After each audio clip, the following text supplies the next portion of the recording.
No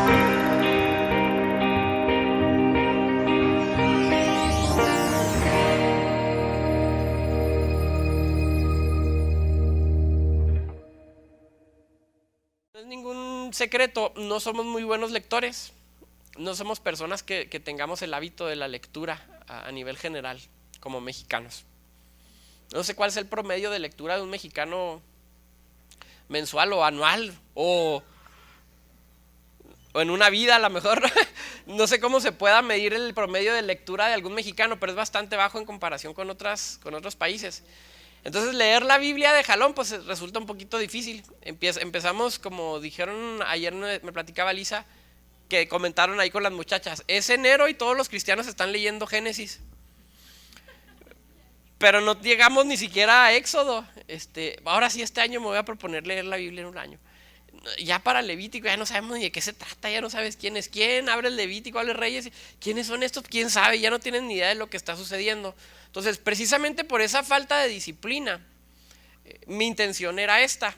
Bueno, si no lo vamos a leer en las casas, vamos a tener un panorama general, revisando cada domingo diferentes etapas de la historia bíblica para poder encontrar dentro de ella sentido a lo que Cristo viene a hacer, que eso es el punto principal.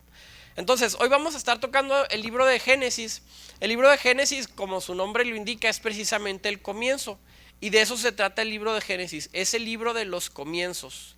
Es el libro que tiene que ver con las cosas que comienzan y a partir de este libro se van a empezar a desarrollar todas las situaciones que se presentan en la Biblia. Es el libro de los comienzos de la creación, es el libro de los comienzos del ser humano, pero también es el comienzo del pecado. Y si es el comienzo del pecado, tiene que ser también necesariamente el comienzo del plan de redención. Entonces, cuando nosotros queremos ver los orígenes, tenemos que entender que todo tiene una relación entre el libro de Génesis, un paralelismo con todo lo que ocurre a través de toda la Biblia. El libro de Génesis va a estar ligado con todos, y la Biblia y el Nuevo Testamento van a utilizar en muchas ocasiones paralelos para poder explicar lo que sucede entre la situación que se está presentando con el libro de Génesis. Por poner un ejemplo, Pablo le escribe a los Corintios y les está hablando de un segundo Adán. ¿No se acuerdan de esa figura? Y está refiriéndose a Cristo. Lo que hace Pablo es tomar un paralelo entre el primer Adán, conocemos a Adán y a Eva, y luego lo hace paralelo con Cristo y habla de una nueva creación. Juan en el capítulo 1 en su evangelio escribe algo parecido cuando dice en el principio era el verbo y el verbo era Dios y el verbo estaba con Dios. Lo que está haciendo Juan es un paralelo entre Génesis, en el principio creó Dios los cielos y la tierra. Está haciendo un paralelismo. El libro de Génesis es un libro de paralelos. Paralelos entre la creación, los principios, con todo lo que se empieza a explicar en el Nuevo Testamento de manera que se pueda desarrollar. Mucha discusión sobre el libro de Génesis hay en torno a su interpretación. Hay una frase que quiero mencionar que quisiera que la entendiéramos bien, porque ayer en una entrevista que estaba escuchando que le hacen a un teólogo, el entrevistador es una persona bastante preparada, pero comete el mismo error que mucha gente comete, que es: ¿usted cree que debemos de interpretar la Biblia, debemos de creer en la Biblia tal como es? Es decir, ¿debemos de interpretarla de manera literal? Lo que la gente quiere decir no es eso. Lo que la gente tradicionalmente quiere decir ¿es cierto lo que dice la Biblia? Que son dos cosas diferentes. Porque puede ser no literal, pero aún así ser cierto. Jesús hablaba en parábolas y no por eso era mentira. Entonces, en muchas ocasiones se hace esta pregunta: ¿debemos de creer la Biblia de manera literal? Debemos de corregir y decir, lo que tú quieres decir es, debemos de creer que la Biblia es cierta. Porque entonces cuando decimos, si es literal, vamos a cometer errores. Porque la Biblia contiene tanto pasajes literales como pasajes figurativos, que la misma Biblia te va explicando cuáles son cuáles. Entonces, muchas ocasiones, ¿pero tú crees que la Biblia es literal? No, mi respuesta es no. Y en ocasiones pareciera raro que alguien cristiano dijera, yo no creo que la Biblia es literal. Yo creo que tiene partes literales, tiene narrativas históricas, tiene partes figurativas, tiene parábolas, tiene símbolos, tiene un montón de figuras literarias que necesitamos determinar. Pero en el libro de Génesis lo menciono porque es un tema muy recurrente. ¿Qué parte del libro de Génesis es literal y qué parte del libro de Génesis es figurativo? Como no tenemos el tiempo para desarrollar todas las posturas que puede haber, tenemos que mencionar algo muy básico y que no les va a satisfacer en absoluto, que es que no importa si sea literal o sea figurativo. Por lo menos los primeros 3 capítulos de Génesis, hablando de Adán y de Eva, hablando de la tentación, hablando de la serpiente, hablando de diferentes pasajes, la caída del hombre. Si ocurrió de manera literal, decimos, bueno, tenemos una explicación para el pecado. Pero si ocurrió de manera figurativa y es un relato de aquellos pueblos para explicar la cosmovisión judía, debemos de decir, bueno, es una explicación para la caída del hombre. Es decir, el propósito se cumple, sea de manera literal o sea de manera figurativa. ¿Existió realmente un hombre que se llamó Adán? ¿Realmente una serpiente pudo hablar? ¿Realmente andaba por ahí tentando a la gente y cayeron? ¿Realmente fueron sacados del pueblo del Edén? Y hay mucha discusión sobre este tema. Más allá de ese punto debemos entender, como dijimos el domingo pasado, la Biblia contiene principios espirituales exactos, perfectos. Verdaderamente el principio que nos muestra la Biblia es perfecto, más allá si fuera una figura literaria o si realmente ocurrieron estos 3 capítulos de la Biblia de manera correcta. Ahora, en la siguiente, hay un teólogo del siglo pasado, Wolfhard Pannenberg, es un teólogo alemán que en el siglo pasado hubo mucho desarrollo sobre diferentes posturas teológicas para tratar de entender a Dios. Este hombre quise resaltarlo hoy porque hace una observación que creo que es muy importante para lo que va a pasar con nosotros este año. Dando un poquito de contexto, a principios del siglo pasado, viniendo de una época post-ilustración o iluminismo, conocemos más o menos esa etapa del periodo, donde hubo científicos que postularon cosas muy interesantes y filósofos que también postularon cosas interesantes. Se da en Europa un movimiento que se llama teología liberal, por ahí del siglo XIX, donde nacen ciertos movimientos teológicos, y uno de los énfasis de estos movimientos teológicos es: no importa los hechos históricos de la vida de Cristo, lo que importa es la relación directa que tengamos nosotros con Él. Ese pensamiento se volvió bastante común en Europa en el siglo pasado. Se despreciaba de alguna manera la historia. Cuando llega Pannenberg, hace una declaración que rompía con todos esos esquemas y dice: la historia es un instrumento de la revelación de Dios. Y él hace 2 tipos de historia. Él dice la historia santa y la historia general. Cuando él hace esta declaración, causó una revolución porque era lo opuesto a lo que todos los grandes teólogos, nombres muy famosos, estaban predicando. Decían ellos: no importan los hechos históricos, lo que importa es tu relación con Dios hoy. Y él decía: no, tenemos que revisar en la historia para ver cómo es que Dios se ha estado revelando a través de los siglos y podamos entender dónde estamos parados hoy. Por eso es que cuando nosotros vayamos a estudiar toda la historia de la Biblia, a lo que Pannenberg le llama historia santa, vamos a encontrar que tiene un propósito y un hilo conductor de revelación de parte de Dios para con la humanidad hasta el día de hoy. Y si nosotros empezamos a ejercitar esa dinámica aún en nuestra propia vida y en nuestro propio análisis, vamos a darnos cuenta que sí tiene importancia hechos históricos como que ganó Trump las elecciones. A lo mejor en este momento no tiene mucha importancia teológica, pero en algún momento se mostrará cómo Dios actuó en medio de diferentes situaciones, y eso nos da una revelación directa de Dios. Cuando ocurren hechos como por ejemplo la Segunda Guerra Mundial con 6 millones de judíos asesinados, la pregunta inmediata es: ¿y dónde estaba Dios? ¿No? Y esa la he visto en muchos foros. Si Dios existe, ¿por qué ocurrió la masacre de la Segunda Guerra Mundial?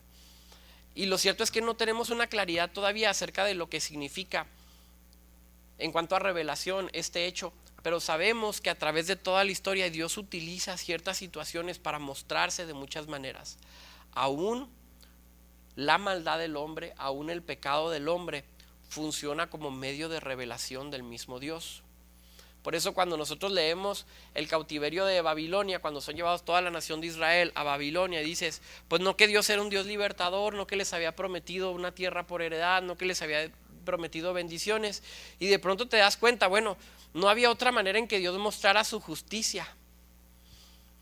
Todo lo que sucede en la historia de la humanidad es utilizado por Dios para revelar un aspecto de sí mismo. El mismo Karl Barth, uno de los teólogos que no pensaban como Pannenberg, sino que creían en la otra postura, él decía, cualquier persona seria en su intención de conocer a Dios tiene que tener un ojo en la Biblia y el otro ojo en un periódico. Tiene que entender los hechos sociales que están ocurriendo para poder hacer el enlace y no quedarnos con un cristianismo que esté totalmente desconectado de los contextos sociales, que eso es algo que comúnmente me ha sucedido en alguna iglesia donde estuve asistiendo algún tiempo. No me acuerdo qué evento natural, qué desastre natural ocurrió en esa semana. Yo estaba encargado de mandar los correos electrónicos a toda la congregación con noticias y cosas de ese tipo. Me acuerdo que esa semana hubo, no sé si fue algún terremoto o una situación de estas bastante trágica hace algunos años. Posiblemente fue el terremoto de Japón que hubo un tsunami y mató a muchas personas por ahí 2009, no estoy seguro el año. Y yo estaba esperando que inmediatamente me dijeran, manda un correo electrónico diciendo que vamos a orar por la gente de Japón o que vamos a juntar víveres o que vamos a mandar un equipo. Y me acuerdo que empezó a pasar el día y nadie decía nada. Y yo de mi propia voluntad hice un correo electrónico y yo le mandé, necesitamos orar.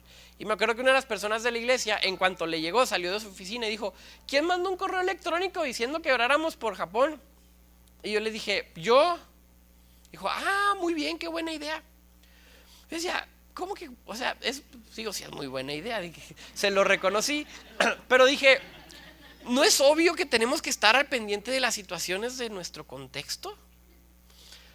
El problema es que la iglesia siempre está en una burbuja donde no entendemos lo que está sucediendo, y en unos tiempos de cambio tan rápidos como los que estamos viviendo, con una revolución de la información, de la tecnología, de la globalización, nos estamos perdiendo el camino y el paso a lo que está sucediendo allá afuera, y la iglesia está rezagada. Un dicho que les he dicho durante muchas ocasiones, fue un teólogo que dijo en alguna ocasión, los temas que se están debatiendo en el mundo hoy, la iglesia los va a debatir en 40 años. En 40 años vamos a empezar a ver si ciertas cosas que se debaten en el mundo son realmente buenas, son malas, qué postura tenemos bíblica con respecto a eso.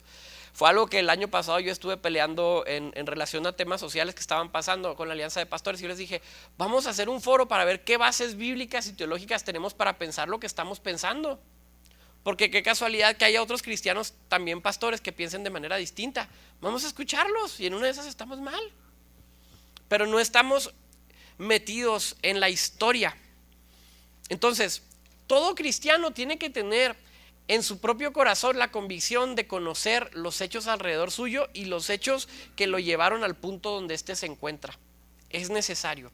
Y cuánto más la historia bíblica para entender a Cristo, cuánto más tenemos que entender el Antiguo Testamento para que nosotros podamos conocer verdaderamente de lo que se trata la persona de Jesús. En alguna ocasión en la clase, en una de las clases que tuvimos de Logos, no me acuerdo qué clase era, pero vimos la postura de lo que es el evangelio según un pastor anglicano. Algunos se acordarán los cuatro bocinas, le llama él, 4 bocinas de los 4 evangelios, 4 cosas que los 4 evangelios están mencionando y que la iglesia ni cuenta se está dando. La iglesia se ha enfrascado en temas específicos, pero cuando empezamos a ver el contexto de dónde viene Cristo, cómo fueron recibidas sus palabras, qué estaba esperando la nación de Israel, qué esperaba Israel del Mesías, entonces las palabras de Jesús tienen mucho más peso del que nosotros entendemos. Cuando tratamos de meternos en el pensamiento de los primeros escuchantes de Cristo, podemos entender las palabras de Cristo mejor.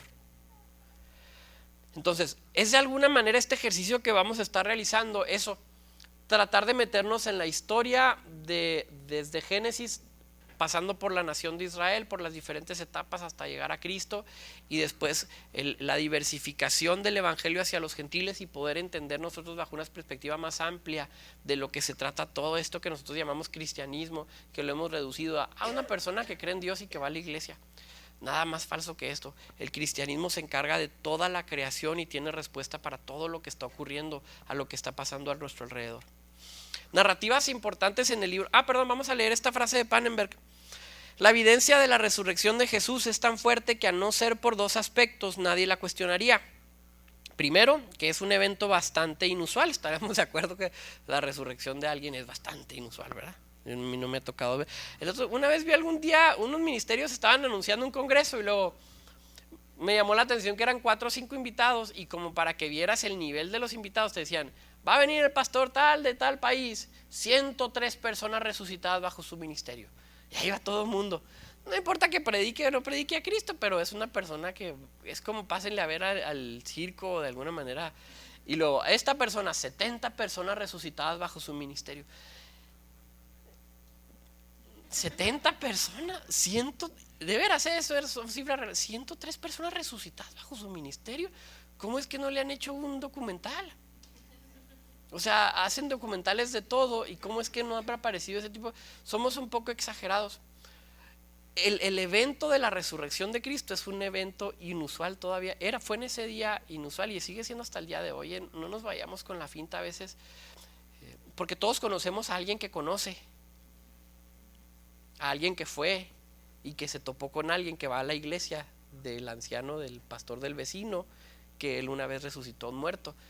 Pero realmente nosotros, yo creo que pueda ocurrir. Yo creo que la Biblia nos relata hechos de este tipo, pero hay que ser muy realistas también y tener los pies en la tierra y pensar realmente. La resurrección de Cristo no es un martes en la iglesia, es un evento específico, único, poderoso, que tiene que ser entendido de esa manera. Y decía Pannenberg, es un evento, número uno, bastante inusual, pero número dos, si crees que realmente sucedió la resurrección, tienes que cambiar tu manera de vivir.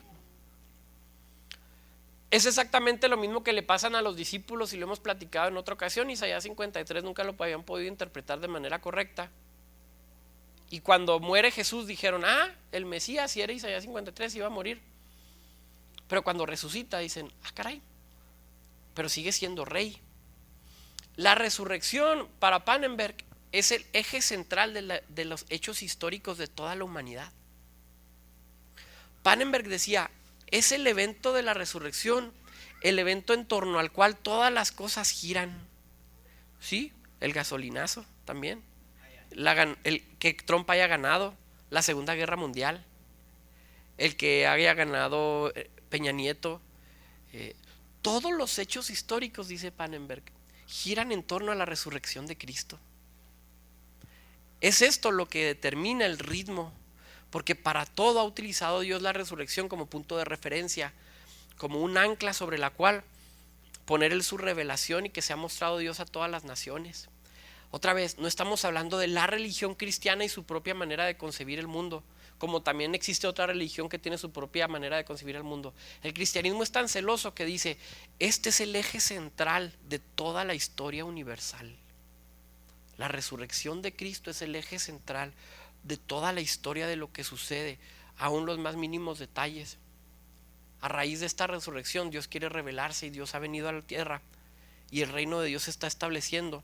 Entonces podemos ver, a causa de la resurrección, la obra de Dios y su revelación en medio del mundo. Narrativas importantes en el libro de los Génesis. Del Génesis, el primer Adán, como mencionamos ahorita, Cristo mencionado también como el primer Adán. Número 2, la Torre de Babel, que es una explicación de la nación judía, de las diferentes lenguas en el mundo. Es una narrativa donde tratan de explicar los diferentes lenguajes que existen en el mundo, ya lo conocemos. Número 3, el diluvio universal, como un evento donde Dios muestra su justicia, pero preserva la simiente de la mujer de la cual iba a venir el Salvador, que es narrado en los primeros capítulos de Génesis. Número 4, la etapa de los patriarcas, que los conocemos: Abraham, Isaac y Jacob. Ahorita otra vez se anda usando el término de patriarca, no sé si usted lo sabía, pero ya no bastan ciertos títulos, entonces ahora es el título patriarca. ¿Qué quiere decir? Que eres un patriarca en estos tiempos, que tienes el acceso a las bendiciones que tenía Abraham. Que por cierto, una de las bendiciones mal entendidas de Abraham es: todo lo que pise la planta de tus pies va a ser tuyo. Y ahí andan los cristianos pisando por todos lados. Y digo, ¿por qué malentendemos? Ya ocurrió. Es una promesa que se le dio a Abraham y es una promesa que ya se cumplió cuando reciben la tierra por heredad. Ya les fue dada esa tierra, es decir, ese contrato ya aplicó, ya se cumplió y ya se acabó. Les he platicado de una ocasión que fue una predicación de un maestro y puso el ejemplo de David en una ocasión en que está predicando, en que está peleando, lo está persiguiendo Saúl y va y se refugia en un lugar. Y dice la Biblia que David fingió estar loco. ¿Se acuerdan de ese pasaje? Y en su afán por fingir que estaba loco para que no lo agarraran, porque lo venían persiguiendo, empieza a soltar saliva. Y empezó a caer saliva a la tierra. Empieza a suceder la historia y resulta que después ese lugar se convierte en un lugar donde David tenía una casa. Inventa el principio que tú quieras, pero saliendo del curso todos estábamos poniéndole saliva a los carros que queríamos, a las casas que queríamos. Esto es cierto, esto es cierto. Y yo salí de esa iglesia y yo veía a la gente chupándose los dedos y veían un carro bonito, el pobre el dueño del carro bonito, porque toda la gente pasaba y decía, vamos a marcar con la saliva como lo hizo David. Son principios mal entendidos, como lo mismo pasa con Abraham. Todo lo que pise la planta de tus pies está refiriéndose a Abraham. Vas a pasar por toda esta tierra que en algún lugar, en algún momento va a ser tuya. Te voy a entregar esta tierra que tiene un cumplimiento. Después, bueno, ya hemos hablado también acerca de las promesas de Abraham que se extienden a la iglesia como los hijos que son de Abraham, como los que somos hijos de Abraham según la fe. Pero bueno, los patriarcas Abraham, Isaac y Jacob, y obviamente con Jacob se desprenden las 12 tribus de Israel. Sabemos que Jacob se le cambia el nombre por Israel y aparecen las tribus de Israel o las tribus de los hijos de Jacob o las tribus de los hijos de Israel, que tiene muchos hijos, y se convierten en las 12 tribus de Israel.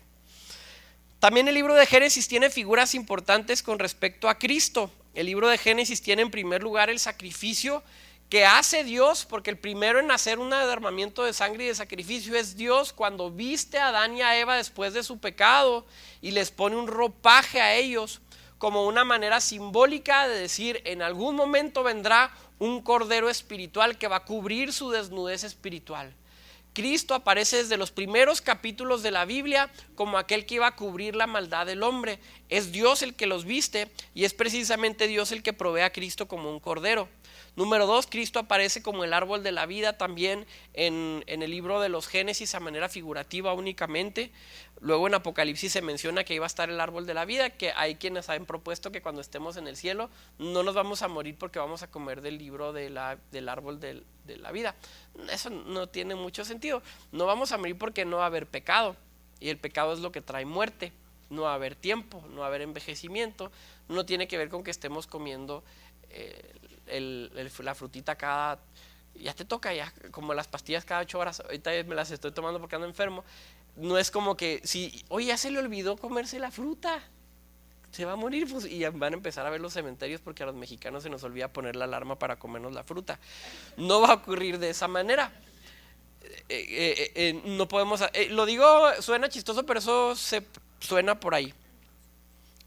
La simiente no es cimiento, sino la simiente de la mujer. Cristo es dada una profecía para la mujer y dice tu simiente, y la simiente de la serpiente, que va a ser Satanás, va a tener enemistad. Está hablando de Cristo y la va a herir la serpiente, dice la profecía. La serpiente va a herir a tu simiente, pero Cristo la va a destrozar. Descendiente de Abraham, que nosotros somos parte de esa descendencia porque somos hijos de Abraham respecto a la fe y no respecto a la sangre. Perdón, tantas interrupciones. No es tan importante que seamos descendientes de Abraham según la sangre.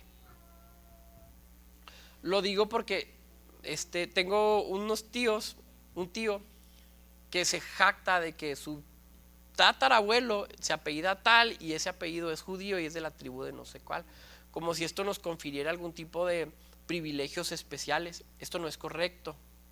Nosotros tenemos los privilegios porque tenemos la fe de Abraham. Somos hijos de Abraham con respecto a la fe.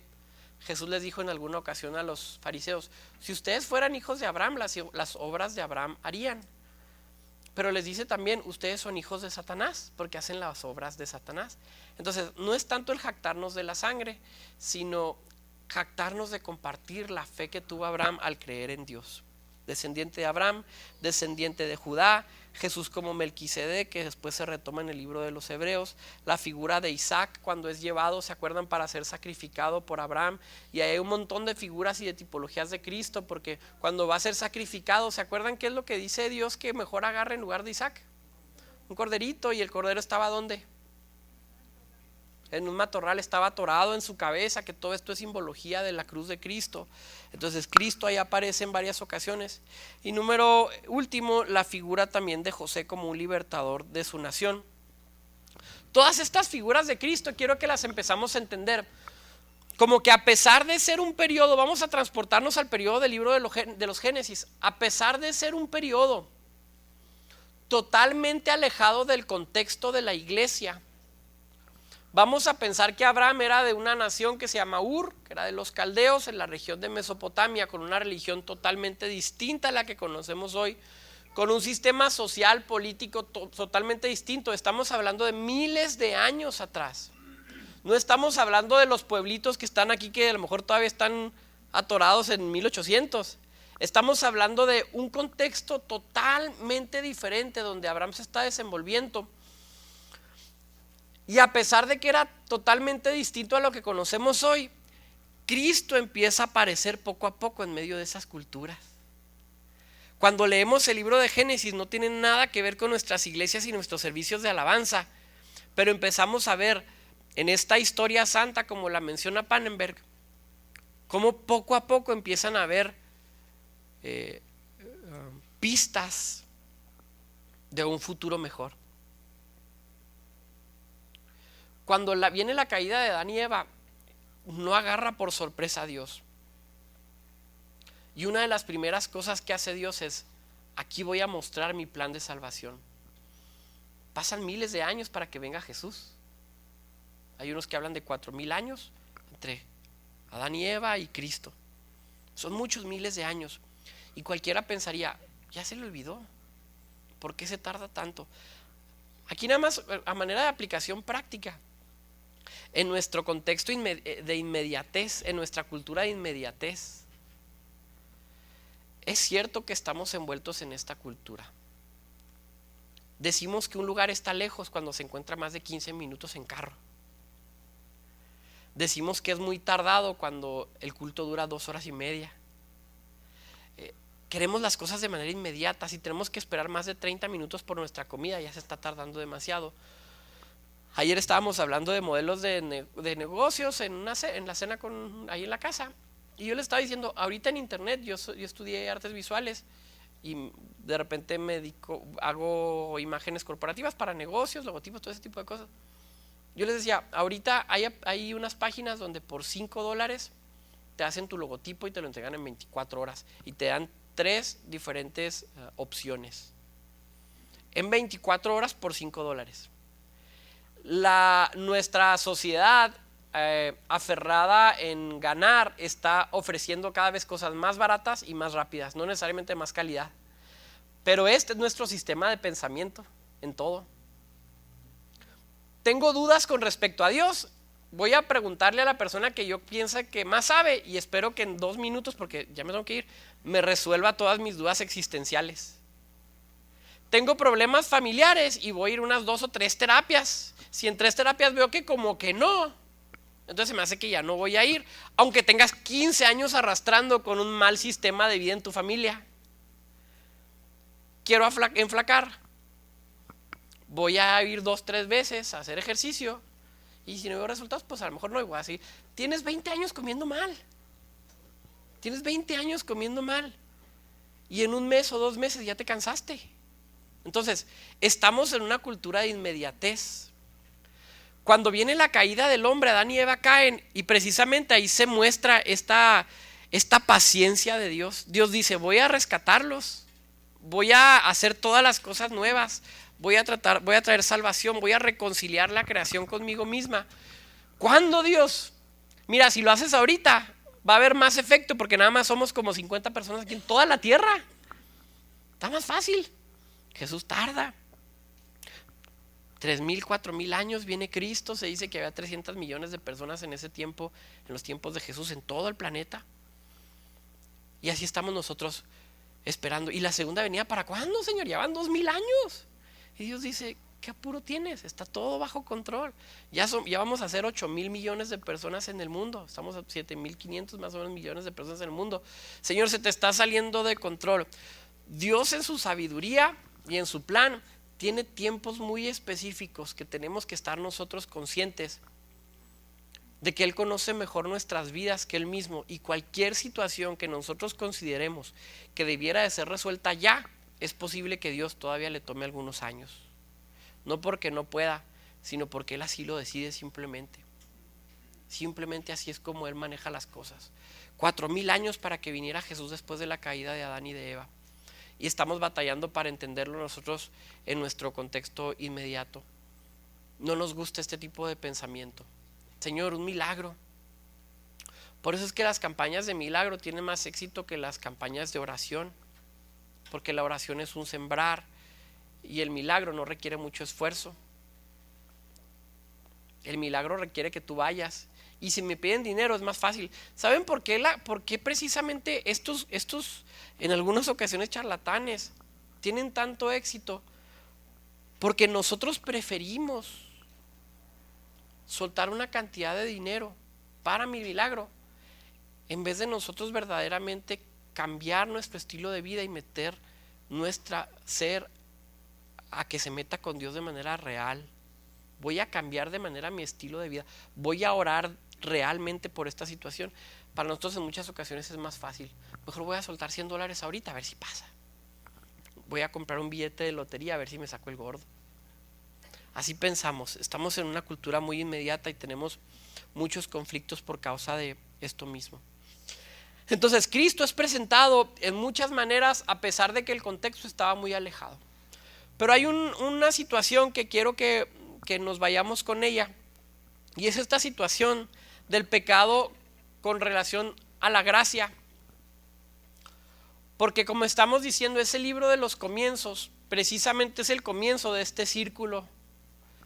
Puede ser vicioso o puede ser virtuoso según tú lo quieras ver, pero es el círculo en el cual todos nos encontramos y que va a determinar cómo ocurren las sociedades en el mundo y nuestra propia vida y familia. El círculo de la relación con Dios.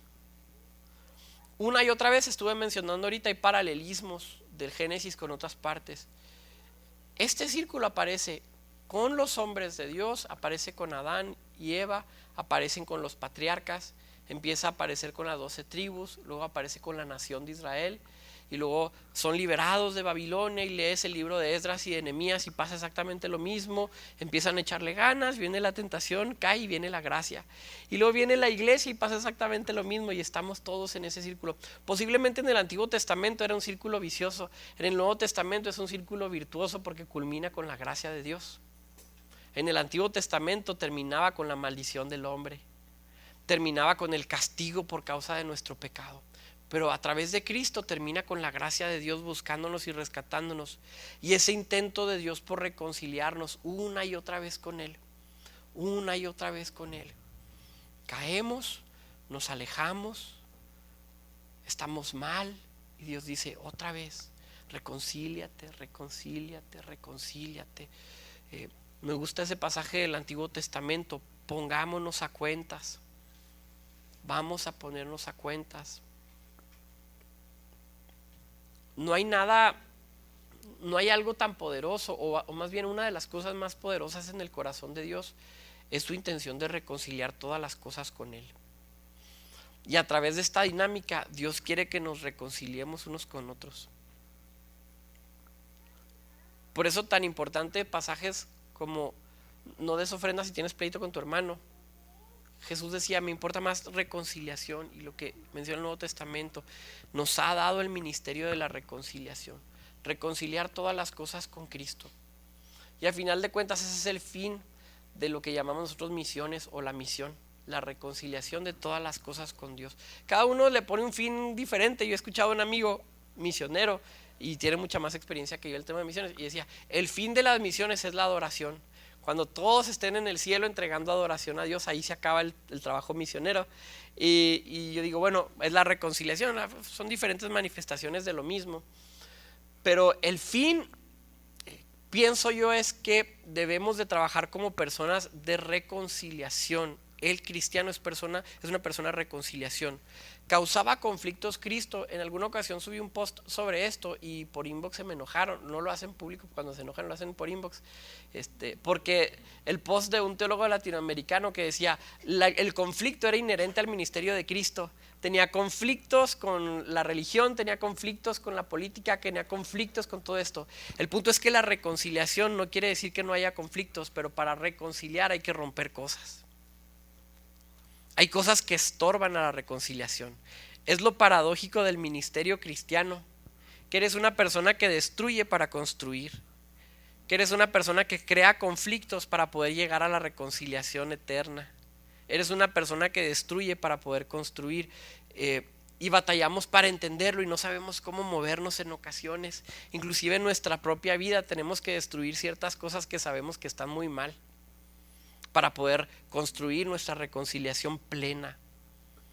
Hay un ejemplo de esto que menciona, creo que sí es Lewis, cuando dice: viene un hombre bajando por un monte y el camino es un círculo, está en círculos alrededor de este monte.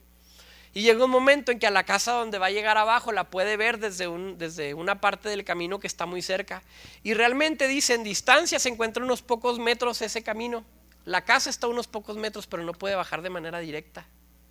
Y dice él, entonces para poder llegar a la casa se tiene que alejar de ella. Y tiene que caminar hacia el otro lado y alejarse y alejarse y alejarse y alejarse. Darle vuelta al monte para que entonces pueda llegar a la casa. En ocasiones así ocurre lo paradójico de nuestra vida cristiana. Cristo era paradójico. Cristo era conflictos. Todo el cristianismo está lleno de estas confusiones que a veces no entendemos. Y aquel que tenga resuelto todo el cristianismo, creo que le falta todavía ahondar en sus propias convicciones. Hay muchas cosas que no tenemos resueltas. En una ocasión tenía una célula y estábamos viendo un estudio sobre no sé qué cosa. Y iba yo preparado para el estudio en esa ocasión. Iba en el camino y en el camino a la casa de estos hermanos se me vino a la mente hablarles de la simpleza del evangelio.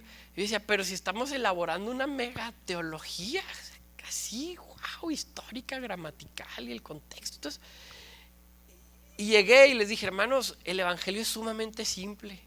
Es amar a Dios, es amar a tu prójimo, es vivir bajo los pies de Jesús. Entonces como que vieron los cuadernos y dicen tantas hojas que hemos apuntado para esto. Es lo paradójico de Cristo.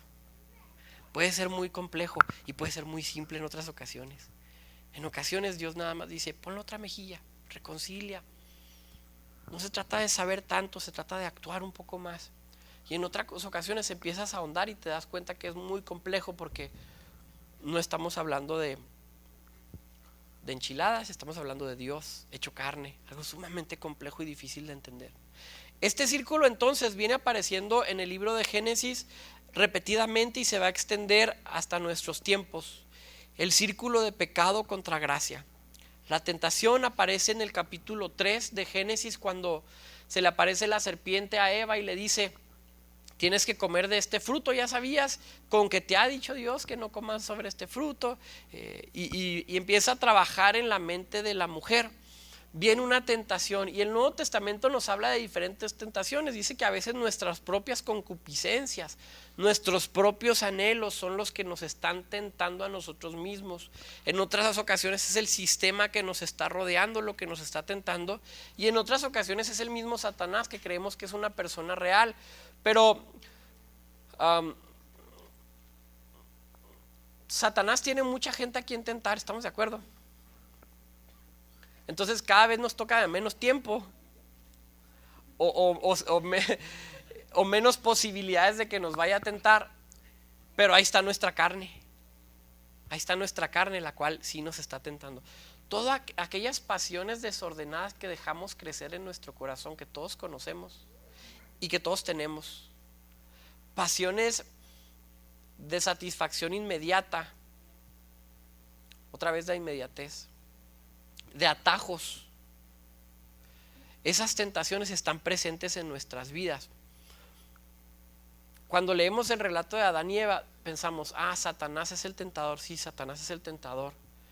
Pero en esta ocasión, en este mundo en el que estamos viviendo, hay muchas cosas que están tentándonos. Nuestras propias concupiscencias, nuestras propias pasiones dentro de nosotros, que son avivadas por lo que vemos, por lo que escuchamos, por lo que consumimos. Alejarnos un poco de todo eso nos permite mantenernos en santidad. Alejarnos de todo aquello que propicia que nuestros instintos no sean dominados, pero que ellos nos dominen. Es una parte sabia. Y creo que estamos viviendo tiempos tan extraños y tan diferentes, que aún en la iglesia se permite mucho pecado. Hemos hecho una nueva categoría de pecado tolerable, que es un pecado cultural. Es decir, la cultura lo está haciendo. Y entonces la iglesia entra dentro de la dinámica cultural y comete los mismos pecados, pero no tienen apariencia de pecados en sí mismo. Entonces creo que esta nueva categoría es muy peligrosa para nosotros, porque a pesar de que la vivimos, en una ocasión vi en una página de memes cristianos, de chistes cristianos, hacían referencia a una serie de televisión que estaba muy de moda, pero que salen, es prácticamente pornografía. O hace 100 años sería pornografía, hoy es una serie de televisión. ¿Sí me explico? Y yo puse, lo más chistoso es que en una página de memes todo mundo tenga tantos likes y todo el mundo diga que padre chiste, y lo habían compartido un montón de veces. ¿Quiénes? Los cristianos. Y mi comentario tuvo un montón de likes y de jajajaja. Es como, sí es cierto, qué chistoso. Pero todos lo vemos.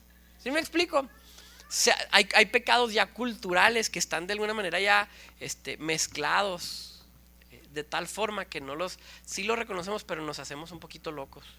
Me hago un poquito locos con respecto a eso. Y creo que tenemos que tener cuidado. Yo soy el primero que tengo que tener cuidado con eso.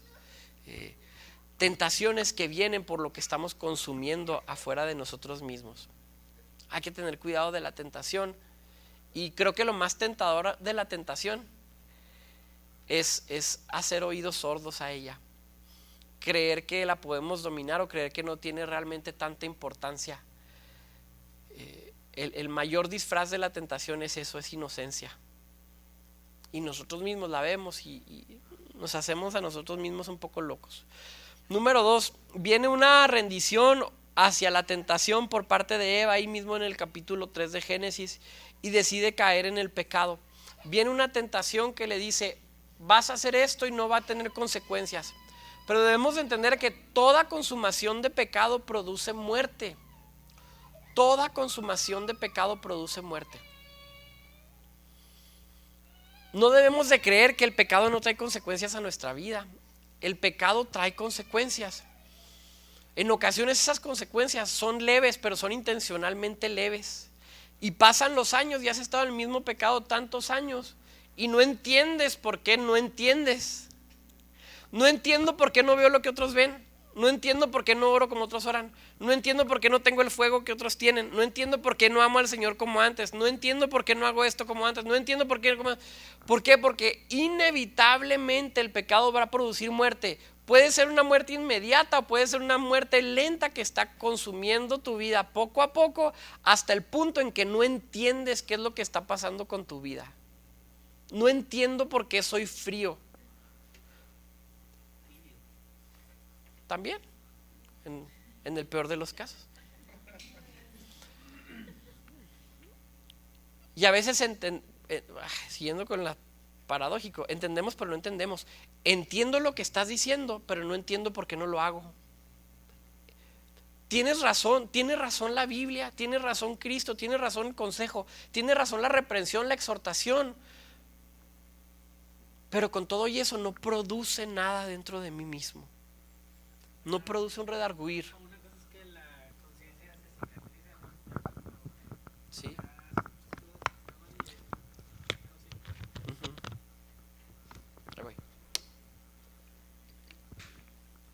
Yo tenía un amigo que decía, Dice la palabra que Dios nos ha entregado también a una mente reprobada. Cuando Dios deja de tener su mano para que a pesar de nuestro pecado, su gracia esté ahí, llega un momento en que Dios lo quita. Y tenía un amigo que decía, yo tengo temor de no darme cuenta cuando ya Dios me haya entregado a la mente reprobada, porque no te das cuenta. Eso es algo real. Vamos haciendo callo. Entonces, la rendición ante el pecado va a producir en nuestras vidas muerte inevitablemente, al paso del tiempo, inevitablemente. Es lo que está tratando de decirnos la palabra. No se hagan tontos ninguno de ustedes. En otras palabras, Dios no puede ser burlado.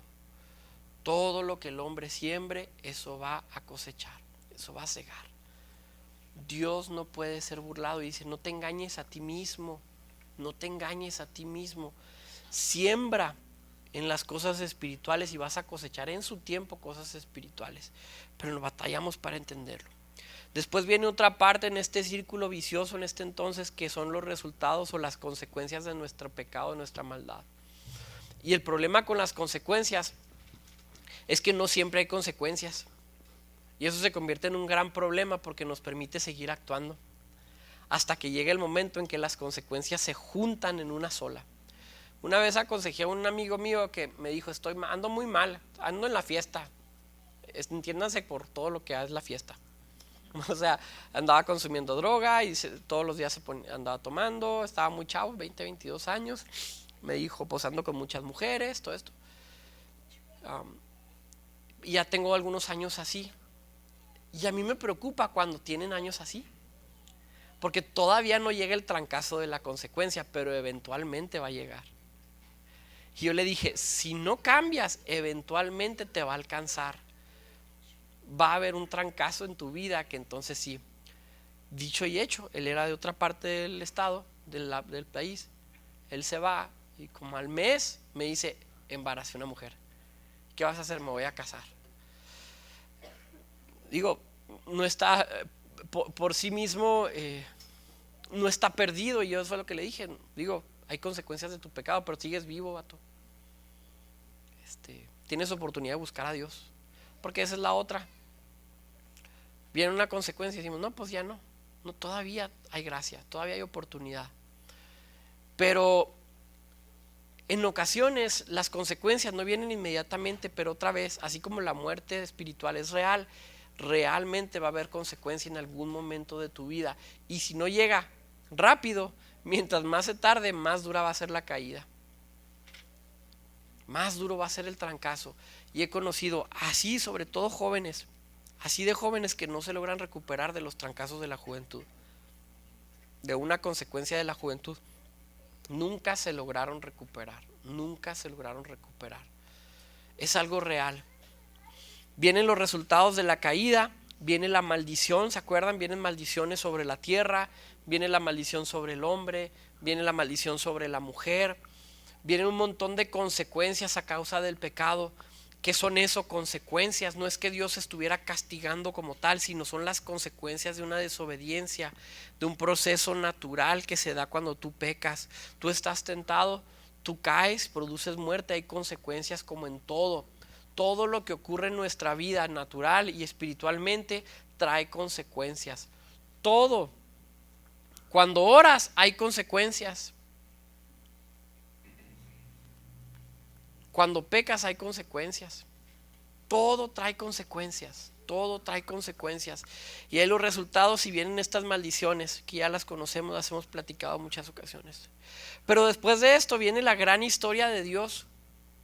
Y que es lo que va a estar repitiéndose a lo largo de todo lo que vamos a estudiar en todo el año. Que es Dios buscando al hombre. Hay una historia, no sé si se me hace que no es real, pero de algún misionero que estaba por ahí en alguna otra parte del mundo y empezó a platicar con una persona de este lugar. Y esta persona le pregunta, ¿tú eres cristiano? Sí, le dijo, ¿qué relación, qué diferencia tiene tu religión con la de todos los demás? Y esta persona le contesta, todas las religiones son el intento del hombre por buscar a Dios, pero el cristianismo es el intento de Dios por buscar al hombre. Esta es la gran joya del cristianismo. Esta es la gran joya de lo que creemos, que es que dentro de nuestra perdición, dentro de nuestra maldad, muerte y consecuencias espirituales, Dios se empeña en seguir buscándonos. La gran historia de la humanidad es la historia de Dios tratando de reconciliar las cosas consigo mismo. Él haciendo el esfuerzo. Él planeando las cosas de tal manera que tú reacciones. Por eso cuando alguien viene a la iglesia y dicen, es que ya quiero empezar a echarle ganas, digo, qué bueno, Dios te ha estado buscando. Pero no es una fórmula para el éxito en tu vida. No es yo se los dije hace unos domingos, no es un programa de crecimiento personal, como en algunas iglesias se predica, ¿eh? Todo esto no es una mejor manera de llevar tu vida, porque me gustaría tener mejor familia, me gustaría que me fuera mejor en mi negocio, porque ando más de mi salud. No se trata de eso. El nosotros acercarnos a Dios es una respuesta a que Él nos ha estado llamando. El acercarnos a Dios es decir, reconozco que me has estado buscando dentro de mi maldad y quiero encontrarme otra vez con nuestro Creador, que nada va a traer más plenitud a nuestra vida que encontrarnos con Cristo, ser completos otra vez en Él, realmente completos, realmente completos. El viernes se fue Areía con unas amigas y se fue con el gordo. Y me quedé yo en la casa. Hace muchos viernes que no me quedaba solo en la casa. Y yo me acuerdo que en mis épocas de juventud, cuando estaba más joven, lo que siempre hacía era pedir comida y ver una película o ver una serie o algo. Este viernes lo hice, pedí una pizza y empecé a buscar películas. Busqué como 5 o 6 películas y 5 minutos lo quitaba y lo quitaba y lo quitaba y lo quitaba. Y yo decía, ¿por qué ya no disfruto un viernes en la noche con comida rica viendo la tele? Es el sueño de muchos. ¿Sí me explico? Muchos dicen, yo no quiero ir a Cancún. Yo con tener un día solas en la casa, pedí pizza de pepperoni con una coca. O sea, era como que era el viernes perfecto. Y dije, y voy a pedir voy a pedir una película, o sea, y solo, y hasta que llegué ahí, no encontré lo que antes encontraba. Estaba incómodo, estaba insatisfecho, las películas se me hacían aburridas, lo quitaba, la pizza estaba más o menos, no era lo que yo esperaba. No es que esté tratando de dármelas de muy santo, pero he encontrado a Cristo, entonces realmente no me satisface, no me satisfizo en ese momento, no produjo nada en mí. Hace algunos años me hubiera emocionado y hubiera dicho, ahí viene la pizza, voy a comer, voy a estar bien suave. Hace algunos años ese tipo de cosas significaban algo. Ahora empiezas a ver la vida de otra manera y pasas tiempo con tu familia, puedes salir, puedes viajar, pero siempre hay una insatisfacción dentro de ti. Y esa insatisfacción es porque hemos conocido a Cristo, hemos conocido la plenitud de la comunión con el Espíritu Santo y nada realmente nos satisface y vivimos en una incomodidad santa. Hace como un año yo le dije a la hermana Rosy, ¿cómo andas, Aaron? Y le dije, ando mal. Le dije, todas las mañanas me despierto insatisfecho, me despierto como si mi vida no tuviera sentido, me despierto mal. Necesito más de Dios.